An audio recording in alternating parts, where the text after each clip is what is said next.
Hi, it's Dr. Sandy Laura Cremers coming to you from Visionary Eye Doctors, and we're doing podcast number 8. Thank you for joining me on the EYE show. So we're going to talk today about styes, what are also called hordeolums or chalasia. This is a very common condition, and I was kind of surprised because when I just got back from vacation, we were gone for a couple of weeks, I had a record number of texts from friends and families and neighbors about a recent stye they had. So it was kind of a shocker because I think usually when you go on vacation, my friends have been very respectful, very rarely text me for medical issues.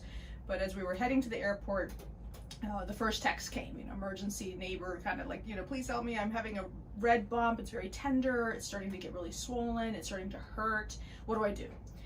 And then we kind of go through the protocol, which we're going to go through today. We're going to talk about pretty much almost everything you've ever wanted to know about a stye or chalasian.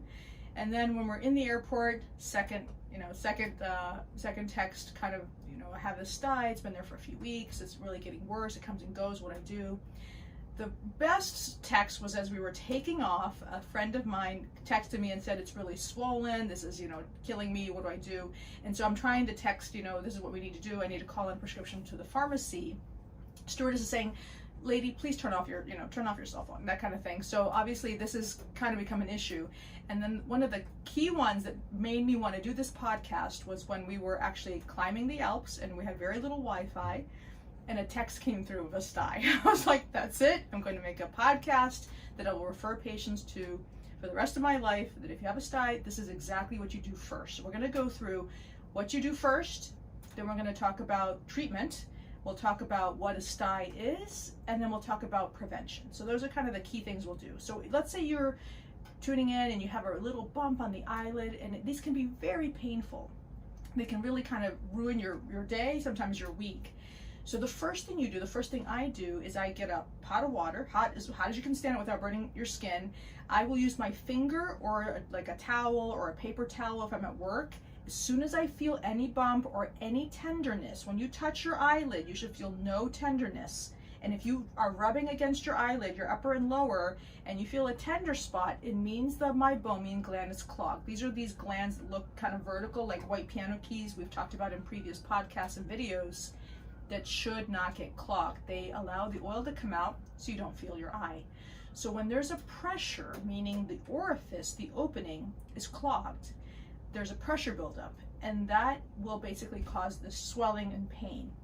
So the first thing you want to do is take some hot pot of water. I take a hot cup if I'm at work. I'll microwave it. I'll take my finger or a towel or a Q-tip, dip it in, put it right on the bump, massage it, almost like popping a pimple safely, but keep doing it.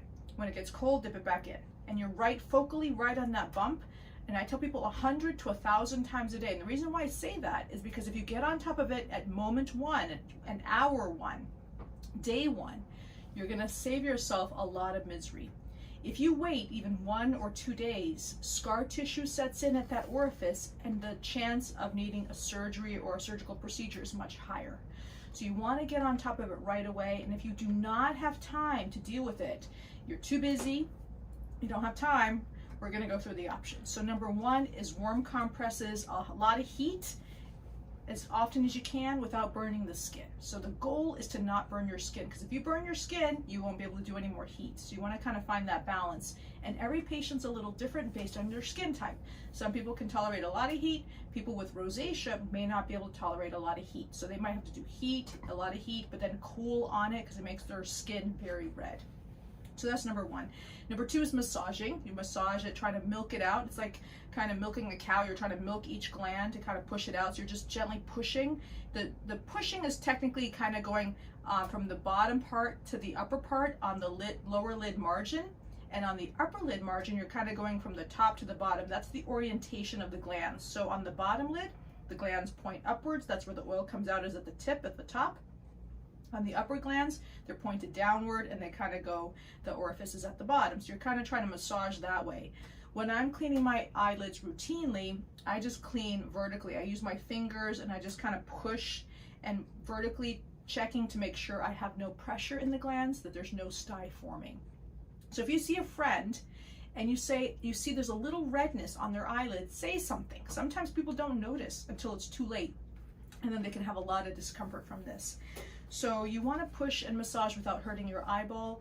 This is something you should be doing every day, the cleaning, the gentle massaging without hurting the eyeball. So that's number 2. Number 3 is you want to clean the eyelid to kill the cause of that stye. So all of us are covered with bacteria and mites, everybody. And these are good bacteria and good mites, but we just do not want them near the eyelid margin because they will go into the orifice and they'll cause inflammation and scar tissue. And the 2 key components are Staphylococcus aureus, which all of us are covered with, and Demodex mites. And these are real creatures. They're real things that move, and we can see them under the microscope, and we can culture them. And we used to take eyelashes, like pluck them out and put it under the microscope to show the patients their Demodex mites. Now we don't do that anymore, but it's still there. So you want to clean the eyelids, and there's now many ways to do that. There's tea tree oil, which is a favorite of mine. There's many ways to use tea tree oil we've talked about in previous podcasts and videos. So find the type of tea tree oil that works for you if you can tolerate it. Some skins can't stand it. Some people don't like the smell. Sometimes it burns too much. Sometimes it's irritating. My personal favorite is pure tea tree oil in a bottle that I use. It lasts for about a year. I tip the bottle, tip it back, take what's left in the top, which is almost nothing. Take off the top, and on the inside is just a little bit of tea tree oil. That's all you need. I take a wet Q-tip or wet towel or wet tissue paper, clean the inside off, even my finger I've been known to do if I'm too busy, and then just clean my eyelashes like I'm brushing my teeth. You want to brush a little bit without hurting your skin or eyeball, just like you brush your teeth, because these bacteria like to hold on to your tissue. So whether it's tea tree oil or something called Claridex, which is a tea tree oil wipe. I have one sample of an Optase wipe which just came out, which I do actually love. I have no stock in any of these companies, but it doesn't burn as much as Claridex, and it does work. I've tried that before. So those are things you can do. There's hypochlorous acid, which is a spray that kills mites on contact. And so there's many kinds of spray. Avenova, which is available on Amazon. Acusyn, which is still prescription. Optase, which has come out with a spray. Those tend to work very well. So you want something that will kill, it says on the bottle, kills Demodex, because that tends to be a very common cause of a stye. Especially if you are Caucasian or you have ocular rosacea or rosacea in your family. For some reason, which actually I think we know the reason, though it hasn't been proven, patients with rosacea have a lot of blood vessels on their skin, and these mites love blood. They love to suck our blood, and they love to suck our, that kind of probably the sugar in there that we think, or whatever it is. So people who have surface inflammation are more often noticed to have Demodex mites. And patients with facial rosacea, it's been shown that they have more mites as well. So anything you can do to keep your eyelids clean would help a lot. And then the 4th thing you want to do immediately is get a prescription for an antibiotic steroid ointment or drop. I prefer an ointment because it just stays on the eyelid longer. So I'll tell patients, do the heat as much as you can right away, do the massaging, do the cleaning, and then take the ointment on a clean finger. This is what I do. Just massage it into the eyelashes, blink a few times if you need it to go in. Most often we do that. It doesn't hurt the eye usually, and usually you use it twice a day. And you use the tube until it runs out or until the stye kind of goes away. And that steroid is basically going to try to decrease inflammation, to try to open up that scar tissue at the orifice before it really forms a big scar. The antibiotic is going to kill the Staphylococcus aureus, but it's really mostly a sterile infection in the sense that when it starts initially, the stye is scar tissue, it's inflammation. It's not so much it's not a dangerous bacterial infection. So we don't necessarily need that antibiotic component in everybody, but in some patients, the bacteria will take advantage of the situation and then end up with a very bad infection called a preseptal cellulitis, where the bacteria literally creeps into the skin and starts to basically creep all over kind of around. So that's why we use that antibiotic steroid cream. So what are the treatment options besides doing that right away? So of course, that whole thing that I just mentioned is called lid hygiene. So warm compresses, lid hygiene, keeping your eyelids clean, doing the warm compresses. Number 2 is steroid injection, where we take a little tiny needle, we inject it right into the stye. As you can imagine, it is not fun. It is not very comfortable, but it does work. And if you catch it early, so the treatment options depend on when we catch it. If you catch it early, it's going to be less uncomfortable and less expensive. If you catch it past 1 month, if you wait a month to come see the doctor, it can be a completely different ballgame. So many years ago, when about 7 years ago, we went camping, And we, you know, when you go camping, there's not that much hot water. So I come back, I get my first Stye ever, and I was completely shocked because it was very painful. And I had worked on it. I had done everything I just told you, warm compresses. I was doing all this heat and trying to, but it was like, I think, a Monday, and I was really busy at work. And so by Tuesday, I was like, you know what, this week is gonna be absolutely crazy. And there was gonna be zero time to take care of this. So I did option number 3, which was excision. So I had one of the surgeons under the microscope before the day started, which was a crazy day. We're both very busy surgeons. I said, just take it out. You know, so we went to the slit lamp without any anesthesia. He took a scalpel and just slit it open, and it was very painful. But you know what? I wasn't going to deal with it. So that was option 3. Now, did I lose my meibomian gland? This was before meibography, before this technology, which I've spoken about in previous podcasts, that allow us to see our meibomian glands. I didn't know. Nobody knew what, you know, excision kind of really did to your gland. But it completely destroyed that gland, of course. So, so it was worth it. But at the same time, I had enough glands, thank goodness, that it wasn't a big issue. Some patients don't have that many glands. So we want to know ideally what the glands look like before we go to option 3, which is the gold standard. That's excision. And another friend of mine recently had, well, actually a couple years ago, had come over. He came into, you know, my house, and he looked at me and he's like, get rid of this. And he pointed to this big long Stye, a big Stye he's been dealing with for about 2 weeks. And I said, well, I don't have any anesthesia at home. I was like, I have an important meeting. Can you just get it out? I was like, but I have no anesthesia. It's going to be really painful. And he's like, I don't care. I have a really important meeting. I was like, I will only do this in my house if you let all my kids watch. And he's like, I don't care. Just go ahead. I said, okay. So we sit down in this big leather chair, and I say, okay, hold on tight. You're gonna punch me. He's like, I'm not gonna punch you. I'm like, you're gonna curse. He's like, I'm not gonna curse. And so I had all my kids watch. And the reason why I had all my kids watch with his permission is because I am a mom, like a lot of moms, who tells your kids, wash your face. But they don't listen. And a lot of people don't listen. And I wanted them to see why every single day I've been making them do the warm compresses and cleaning for so many years, just like I make them brush their teeth. So he sat there and he held on, and I took a scalpel, and I did just what my friend who's a surgeon did, and cut it open. And he started cursing, Mary Mother. Like, started cursing as much as he could. And it was very painful, and it went away, thank goodness. But it was quite the experience for my kids to see, okay, yes, I need to clean my eyelids because I do not want to have this type of pain. Luckily, in the office, you have anesthesia, so it's much less uncomfortable, but that anesthetic needle is uncomfortable. So in many respects, if you catch it early and you decide to go the surgical route, the anesthesia and the excision are about the same kind of pain in general. So we do the anesthesia, of course, but some people choose not to have anesthesia, as I did. So that's number 3. Now, those options, so excision, steroid, are covered by insurance. The 4th option, which is new, is called intense pulse light. We've talked about it before. I've showed you a video about how the machine works, but this bright light is basically a way to open the orifice and liquefy the oil.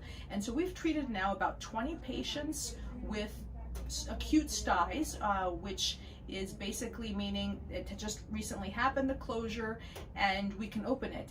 I've found that if the sooner we catch it, the more likely the intense pulse light will work. So it's basically, this machine is a bright light that basically we place right along the eyelid, or right where the Stye is if we're just treating the Stye, and then we go into the microscope and we express it, and then we videotape it, because it's really amazing to see the pop of oil come out, and it's very satisfying because the patient will save the gland and there's very little pain. So we do like IPL. Most people need about 2 or 3 sessions. If you wait 4 weeks, it's not as effective. So if you catch it early, it'll work. If you don't catch it early, it probably will not be enough. The other thing, IPL is not covered by insurance, so it can be pretty pricey. So in patients that have minimal glands, we recommend doing IPL. Meibomian gland probing is something else we've tried. Again, that is something that's not covered by insurance. We take a microscopic probe, put it into the gland, and try to express it. I find IPL works better than just probing alone. Together, they work probably the best, but we're waiting for randomized controlled prospective studies to kind of prove that. So that's number 1, 2, 3, 4, 5. Number 6 is doxycycline. It's an anti-inflammatory pill at 20 milligrams, and we use that to kind of keep the glands pumping and maybe kind of keep it open. It's not been, as far as I could find, anything proven to help with styes, but we kind of will use it as an anti-inflammatory. If somebody develops a preseptal cellulitis where the infection is going across, we'll give doxycycline 100 milligrams twice a day, which then works as an antibiotic. But that does mess with your gut flora. So another reason to kind of treat it early.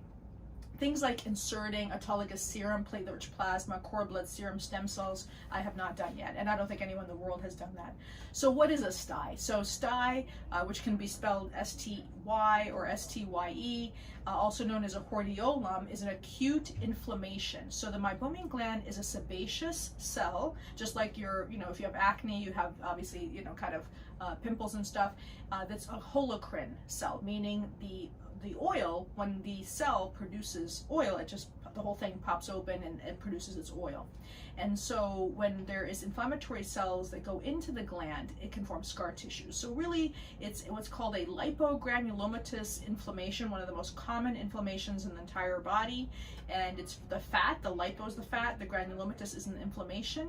And if it becomes kind of more of a scar tissue or chronic, it's called a chalazion or chalasia.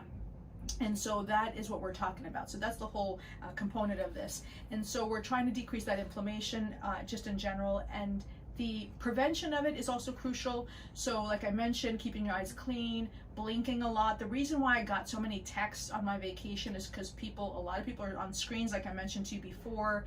The teachers that we've seen this past year, which was kind of a surprising thing to see so many teachers and children getting styes this year. Of course, when you're on vacation and there's no hot water, you're not cleaning your eyelids like you usually do, that can lead to a stye.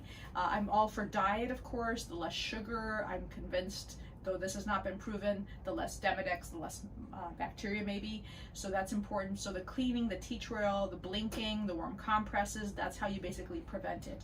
And then what can this be confused for? So when you look at a stye, most often it's a meibomian gland, but if somebody's getting recurrent styes, I tell them to basically do the tea tree oil twice a day. And I have not seen yet a patient who's had a breakthrough stye who has tea tree oil twice a day. Now there are patients that still can get it, and we will do IPL, but really rare. So generally IPL is one of those things we repeat to keep the meibomian glands going. But tea tree oil for us and our patients has been really helpful to keep it usually under control. If it still breaks through, if you still get recurrent styes or really red eyelid margins, we always worry about a cancer. So sebaceous cells, squamous cell, even leukemia has been reported as a kind of a pretend chalasia. So you always think about those different things. So those are the key things that people should know about styes. If you have any questions, let me know. I think there's nothing else I wanted to cover. Let me just make sure. The last thing I'll mention is that meibography helps us see if you've had a previous stye. Don't forget that you should never notice your eyes in the morning. Believe it or not, if you're sticking or have morning stuff, clean it off. If you see your child waking up with crustiness, clean it off. It's actually really not normal to do that. If your eyes are clean and you're cleaning at nighttime, you really won't have that stickiness. And that stickiness is that combination of the bacteria like staph, mites like Demodex, old cells, and you want to keep it clean, because if you don't, it will clog the orifice and lead to problems. So hopefully this was helpful. Please send me your comments. Thank you for tuning in. Have a great day.